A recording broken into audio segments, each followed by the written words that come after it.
Good afternoon, everyone. Thank you very much for being here today. It is my pleasure to introduce Secretary of Defense Lloyd J. Austin III. The Secretary will deliver opening remarks, and then we'll have time to take a few questions. Please note that I will moderate those questions and call on journalists. Secretary Austin, over to you, sir. Well, good afternoon, everyone. Thanks for joining us today.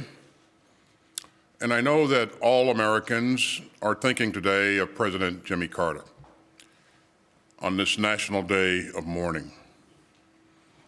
He was a great son of my home state of Georgia, a man of deep faith, and a tireless champion of democracy and human rights. And I hope that President Carter's legacy will continue to inspire people around the world to find their own ways to serve. Now, all Americans are also watching the terrifying wildfires that are ripping through parts of Southern California. The department will continue to stand ready to surge support as needed. That includes federal air assets that California can request to help fight the fire from the sky. And many U.S. military installations are in the area, and they have personnel and equipment that can also be used to fight this awful blaze. We stand with the people of California in this terrible time. Now, we've just wrapped up the 25th meeting of the Ukraine Defense Contact Group. And of course, that was my final time convening this contact group as Secretary of Defense. And I ended our session by challenging this history-making coalition to continue to support Ukraine. So I'd like to say a few words about that challenge, but I also want to take a few minutes to reflect on how far we've come. You know, throughout the day, I've been thinking back to our very first meeting here at Ramstein. We gathered on April 26, 2022, nearly 1,000 days ago. The world was reeling from the shock of Putin's imperial aggression. The Kremlin had invaded the second largest country in Europe, with the largest military in Europe. And Russian troops had just massacred Ukrainian civilians in Bucha. And many pundits said that Ukraine was doomed. But President Biden saw a way forward, paved by Ukrainian courage and allied commitment. And I came to Ramstein after a secret visit to Ukraine with Secretary Blinken. We were in Kyiv during Orthodox Easter, and Ukrainian citizens were huddled in churches to pray, and Ukrainian leaders huddled in bunkers to plan. I heard directly from Ukraine's most senior leaders what it needed most, from President Zelensky on down. Now, in the days after Putin's all-out invasion, many countries were flooding Ukraine with ad hoc donations of ammo and other capabilities. But I knew that if Ukraine was to survive, we needed to coordinate that security assistance. And we needed to do so in a way that met the evolving nature of the fight. So I convened nations of goodwill right here at Ramstein, and I carried with me the urgency that I heard in Kyiv just hours earlier. So I opened our hastily arranged first meeting by urging some 40 countries to build a common understanding of the situation in Ukraine. And today, this contact group provides more than a common understanding. It provides a common cause. And today, some 50 countries of conscience are coordinating closely with Ukraine to send vital, consistent, and cutting-edge security assistance. And that has helped turn Ukraine's struggle into one of the great military success stories of our time. The Ukrainian military has shown breathtaking courage. And the Ukrainian people have shown magnificent defiance. Ukraine's cause has inspired free people everywhere, including in my country. And you know, back in the desperate days of February 2022, Ukrainian citizens were making Molotov cocktails to defend their homes. But today, with the help of this contact group, Ukraine has a battle-tested military and a booming defense industrial base.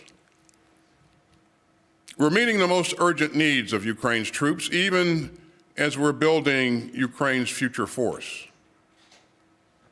And over the past 3 years, we've helped coordinate striking improvements to Ukraine's capabilities, all while managing our own readiness. Now, we know that no single capability will turn the tide. So we have always stayed focused on what works and on the combined effect of Ukraine's capabilities. You know, Ukraine has started to fly fourth-generation fighter jets. It now fields advanced Western air defense capabilities. And it produces and operates state-of-the-art unmanned systems. All of this positions Ukraine to defeat Russian aggression today and to deter Russian aggression tomorrow. And so our work has changed the course of history. Now, I am deeply proud of the assistance that the United States has provided to Ukraine. And President Biden's support for Ukraine has never flagged. And Ukraine has also had strong bipartisan support in Congress. Since February 2022, we have stayed laser focused on providing Ukraine's defenders with the capabilities that they have needed at each stage of the fight. First, artillery and rockets have been fundamental to this war. Since 2022, the United States has provided Ukraine with more than 2 million artillery rounds and more than 20,000 rockets, all while maintaining the readiness of our own forces. Second, we relentlessly pushed to provide Ukraine with air defense systems and missiles to defend its skies, its cities, and civilians. Third, the department is working to support Ukraine's drone industry. And fourth, we surged other critical capabilities to Ukraine, including HIMARS, ground combat vehicles, javelins, and much, much more. And time and again, we've seen the huge significance of these combined capabilities. In fact, many of these lower key capabilities have had a far greater battlefield impact than some higher profile systems that we've also helped to provide, including F-16s and Abrams tanks and ATACMS. In a war like this, no single capability is game-changing. As I said in Kyiv in October, what matters is the combined effects of your military capabilities and staying focused on what works even as the fight evolves. Now, the Ukraine crisis exposed some shortcomings in our defense industrial base. We still got a lot more work to do. But we have galvanized our own defense industry, investing nearly $70 billion at home to produce capabilities for Ukraine and replenish our own stocks. And so we still face major challenges ahead. But as a founder of this contact group, I am very proud of the way that our allies and partners have stepped up. Since April of 2022, the contact group's other members have committed more than $60 billion in direct security assistance to Ukraine. Ukraine's needs on the battlefield have evolved over the past 2.5 years, and so have the contributions of the coalition. Denmark, Finland, Germany, the Netherlands, Norway, Poland, Sweden, and Spain have joined to provide Ukraine with more Leopard tanks. Germany has developed and led its immediate action on air defense initiative, which has spurred partners to pledge more than $1 billion to support Ukraine's air defenses. The Czech Republic has led a dozen countries in surging critical munitions through the Czech Initiative, which coordinated the delivery of hundreds of thousands of rounds of artillery ammunition last year. And Denmark and the Netherlands have provided Ukraine's first F-16 fighter jets. And Canada, and Denmark, and France, Romania, the UK, and the US have found creative ways to train Ukrainian pilots. And Ukraine's partners have provided broad and sustained support, from Patriot and Hawk air defense systems to thousands of armored vehicles. And so all told, contact group members have committed more than $126 billion in security assistance to Ukraine. They've expanded production capacity in factories around the world. And they've raced in sustainment capabilities to keep Ukraine's equipment in the fight. So this coalition has become the arsenal of Ukrainian democracy. It has become an engine of global security. And this contact group has become the most consequential global coalition in more than 30 years. The contact group's mission is now driven by its 8 capability coalitions, with support from the national armaments directors. And today, 14 countries and Ukraine lead these important coalitions. They focus on Ukraine's Air Force, armor, artillery, demining, drones, information technology, integrated air and missile defense, and maritime security. And today, the ministers of defense here endorsed each of the coalition's roadmap for Ukraine's future force. Now, each roadmap lays out an efficient and sustainable approach to helping meet Ukraine's long-term and near-term capability needs. And that's how this contact group has produced so much progress. By working together for our shared security interests and by standing together for our shared principles. And the battlefield results have been plain. Since 2022, Russia has suffered more than 700,000 casualties in Ukraine. Now, that's more than Moscow has endured in all of its conflicts since World War II, combined. Russian casualties in Ukraine now surpass 2/3 of the total strength of the Russian military at the start of Putin's war of choice. In November 2024 alone, Russia lost nearly 1,500 troops a day. You know, volunteers cannot make up for these stunning losses.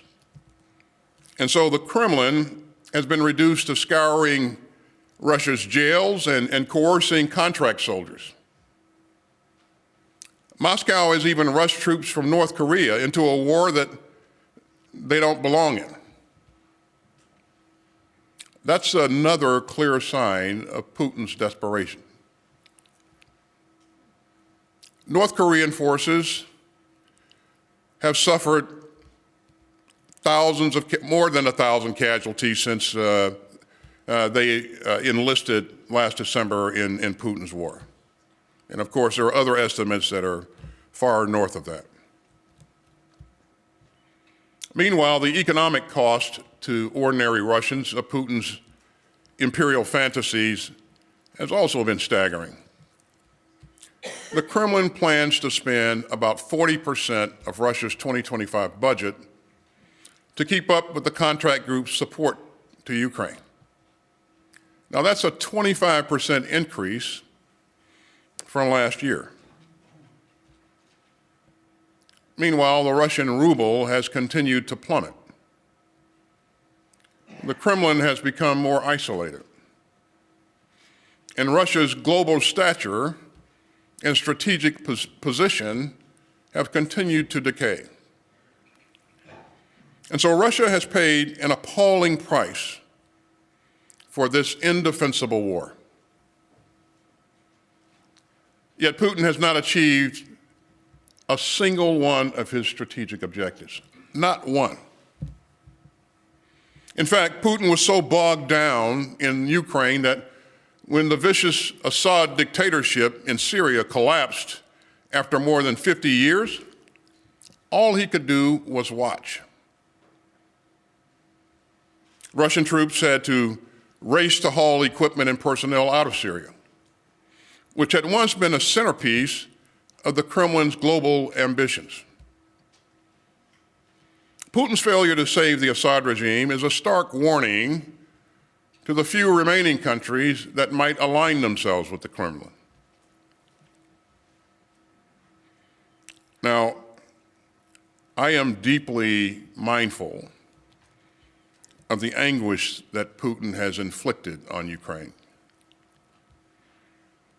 For Ukraine, these have been years of tragedy, of entirely unnecessary agony caused by one man's imperial greed. In my final hours at Ramstein as Secretary of Defense, I mourn for every Ukrainian man, woman, and child killed in Putin's murderous war. And I salute the Ukrainian troops who are fighting so bravely for their country and for their freedom. And this coalition has had their backs for nearly 3 hard years of war. And we must not stop now. So I'm leaving this contact group not with a farewell, but with a challenge.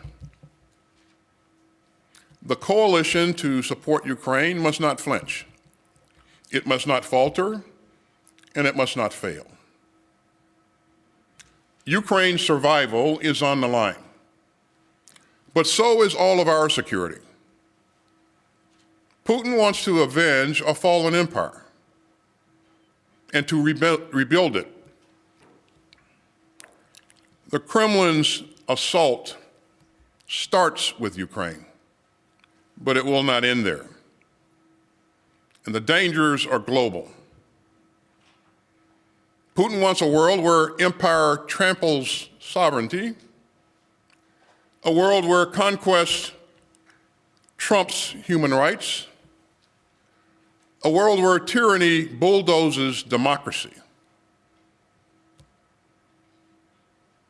Every autocrat on earth is watching to see whether Putin gets away with it. And so this coalition must continue to stand foursquare with Ukraine and to strengthen Ukraine's hand for the negotiations that will someday bring Putin's monstrous war to a close. Now, that road is challenging, but all the alternatives are far worse. No responsible leader would let Putin have his way.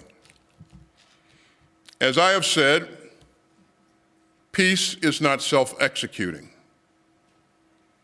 Order does not preserve itself. And security does not expand on its own. And so we must stand up for our security. We must hold firm to the bedrock principle that aggression is a sin. And we must never lose our nerve.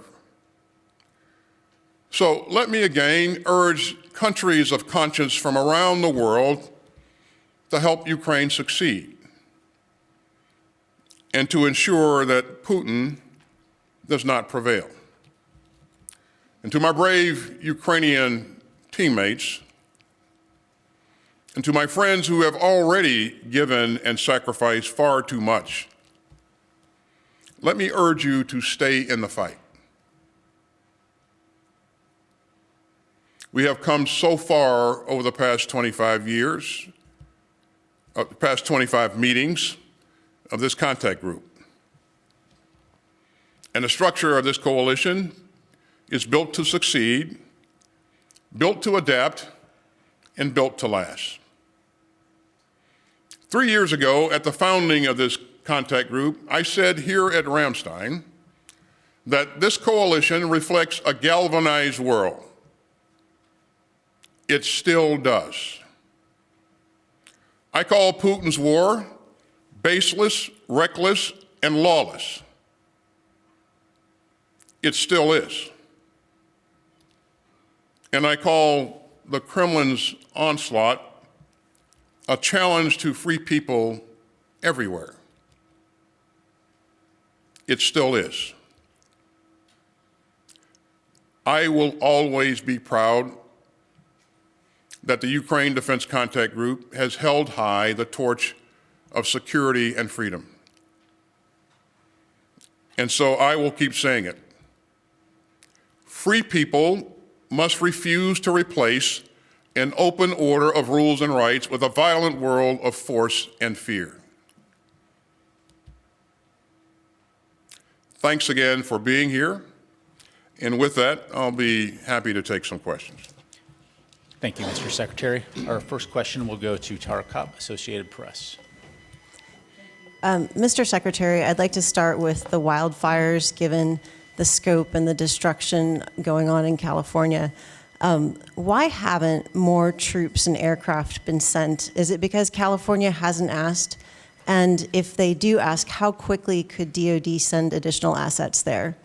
And then secondly, on Greenland, do you think President-elect Trump is serious about taking Greenland from NATO ally Denmark? And how destructive are these remarks to the NATO alliance? And then for my last and third question for you, has the incoming administration reached out to you at all about continuing the Ukraine Defense Contact Group? And if not, how concerned are you that this might be the last meeting of this historic group? It's Tara, isn't it? Close. Well, Tara, first of all, the U.S. military stands ready to assist in any way that we possibly can to help the people of California. As you know, California has a lot of capability on its own, but these are pretty significant fires. And while few requests have been made thus far, we stand ready to surge capability in as quickly as possible. And I've done some things to cause our troops to get in a three-point stance to make sure that, you know, if the whistle blows, we are ready to move in and provide assistance. But and so far, those additional assets have not been requested? Well, we are providing some modular firefighting systems so that when the winds allow, we're able to employ that system in support of California. But we have a lot more capacity, a lot more capability that can be requested, and so we're going to make sure that we remain closely linked to the director of FEMA and the leadership in California to ensure that if they have a need, then we're ready to respond. In terms of the contact group, your question is whether or not the next administration will decide to continue this effort. That is a decision that's, that's for the next administration to make, and I won't speculate on which direction they would go in. But what I will tell you, Tara, is that this is important to not only to Ukraine, but to the United States of America, to Europe, and to the entire world. And as you know, we've seen bipartisan support in Congress. And, I think that, again, it's up to the future administration to make their own decisions. We want to make sure that we've done everything we can to ensure that, we're continuing to support, to provide, and they have the options to go in whatever direction they want to go in. I'll also tell you that I heard from my colleagues here today in stereo, a number of times that they really believe that this is important.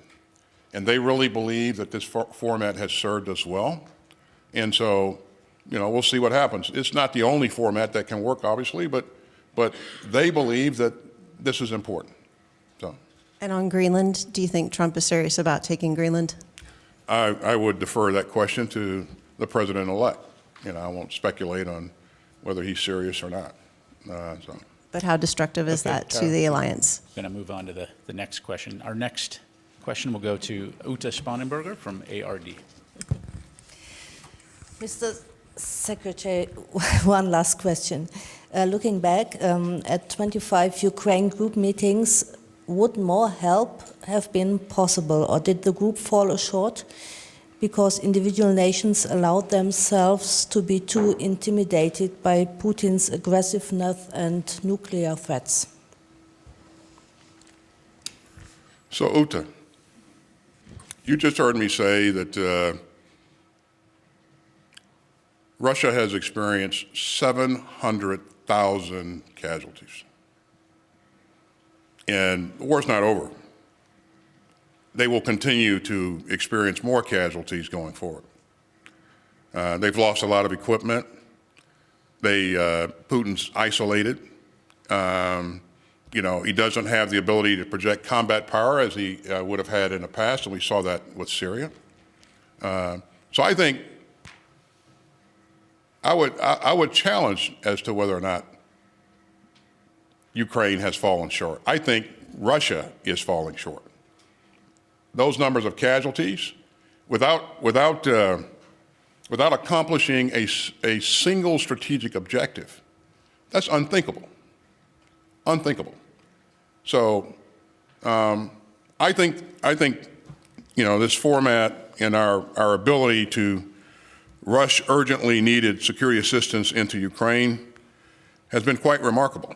We've done that at a speed and volumes that have not been seen in the past.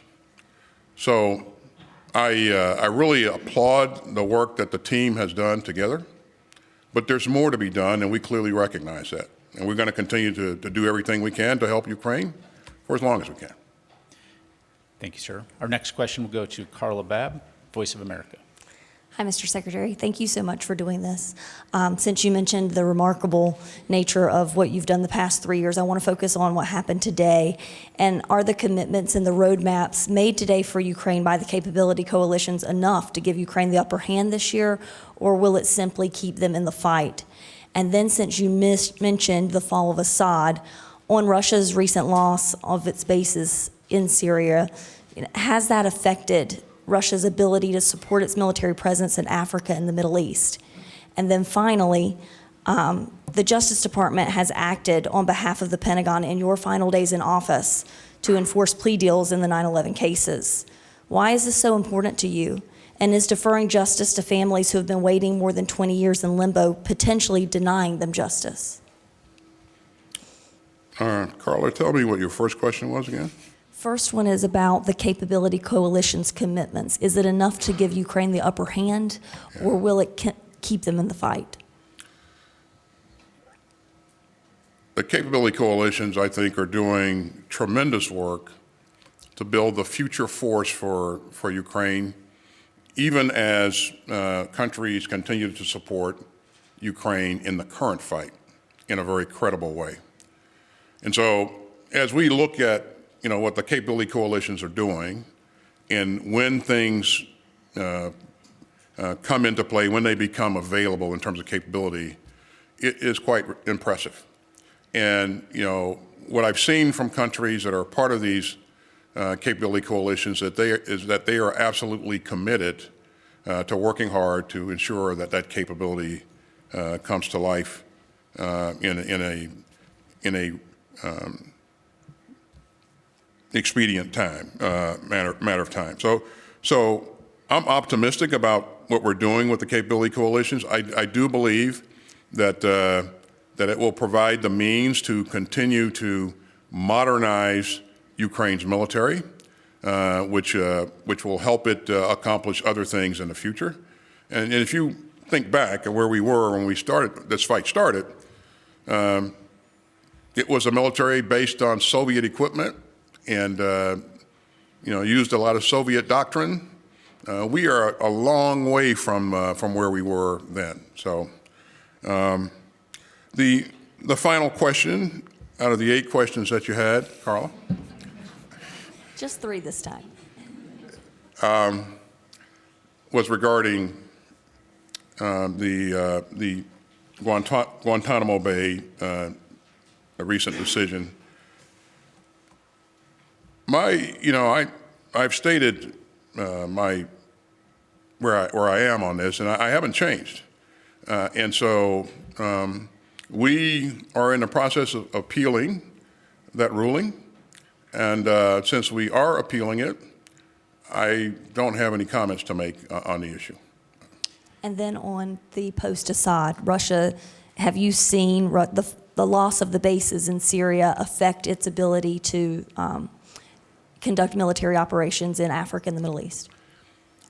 I think that, based upon the fact that Russia used its capabilities, its bases in Syria to project combat power into Africa, I think that we will see a knock-on effect. We will see that this will affect their ability to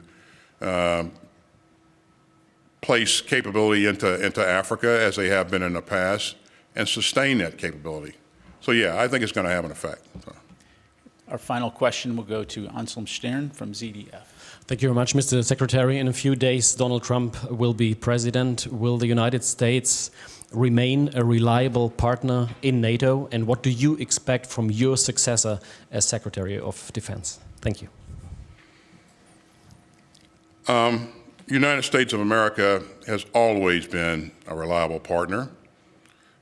We will always be a reliable partner in the future.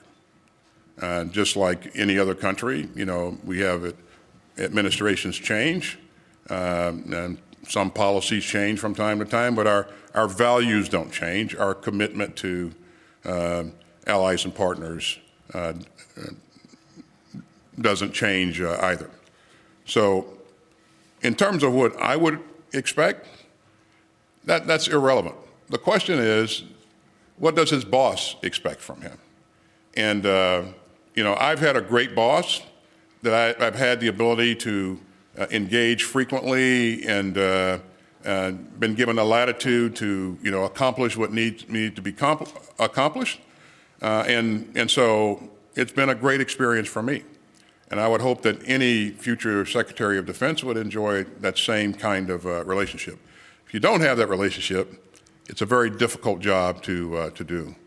But I've been blessed to work with, to be able to work with an incredible team in DOD, but also, you know, in the cabinet, especially the members of the National Security Council. It's all been very positive. It's all been a very positive experience. And that's a great thing, because if you look at the challenges that we've been faced with, we've had to manage multiple significant challenges simultaneously. We were able to do that because I think we had a very solid national security strategy. My boss continued to resource us in a way that allowed us to execute that strategy.